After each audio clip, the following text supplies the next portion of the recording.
एक जंगल में ऋषि रहते थे, तो 12 वर्ष उन्होंने वृक्ष के सूखी छाल की पपड़ी पा करके और कठिन भजन किया। अब तो महा तेजस्वी हो गए। एक दिन काम प्रकट हुआ और कहा, क्या तुम समझते हो कि तुमने काम पर विजय प्राप्त कर ली? तो उनका एक काम क्या, हजारों काम पर विजय प्राप्त कर चुका हूँ। तो बोले, महाराज अब मैं अपने बाण संधान करता हूँ और आप संभालो अपने को। तो उनका, जाओ नहीं तुम्हें भस्म कर दूंगा। इतना कह के चले गए। अब जहाँ जहाँ वो पपड़ी खाते थे वहाँ वहाँ हलवा घी का। ऋषि ने जब देखा कि वृक्षों के जितने वृक्ष उस जंगल में सब में हलवा लगा हुआ, तो उनका, मेरे तप से भयभीत होकर वृक्ष हमें लगता है कोई स्वादिष्ट पदार्थ देने लगे। अब वो खाने लगे। अब 10 वृक्ष से जब पाया तो आधा किलो हलवा तो गया ना, तो अब हड्डी के ऊपर मांस बढ़ना शुरू हुआ। महीना हुआ, एक दिन छम छम छम छम पायल करती हुई और एक कटोरा लिए हुए, जे ही देखा ऋषि आ रहे तो ऐसे हलवा लगा के भाग। उनका, ए खड़ी हो जाओ, तुम कौन हो?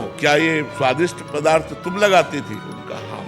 तो भाग क्यों रहे हो? मैं आपके तप से भयभीत हूँ। बोले, नहीं नहीं नहीं, महीनों से इतना स्वादिष्ट पदार्थ पवार, क्योंकि पहले अन्न जाएगा तो बुद्धि बदलेगी ला। तुम इतना स्वादिष्ट पदार्थ पवारे, तुम भयभीत क्यों हो रही हो? तुम बोले, महाराज वृक्ष में चुपचाप इसलिए लगा जाती थी कि आपकी सेवा बन जाए, मैं आपकी सेवा करना चाहती हूँ। बोले, लाओ कटोरा।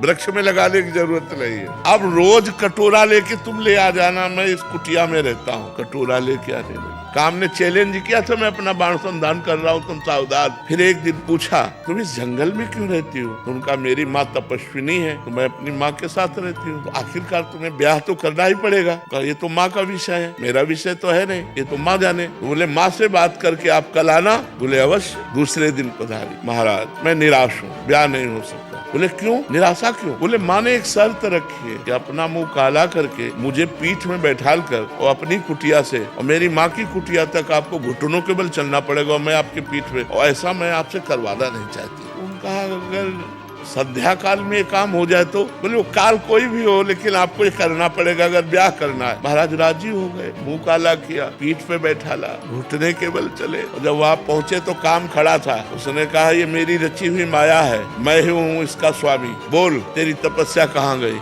ये कहो कि मैं तेरी तपस्या नष्ट नहीं की, केवल दिखाया है तुझे कि अगर तू तपस्या का अहंकार करेगा तो देख, घुटने केवल चल रहा, मेरी माया तेरे पीठ पर बैठी हुई है। ये मन बड़े बड़े ऋषि मुनियों को मोहित कर दिया।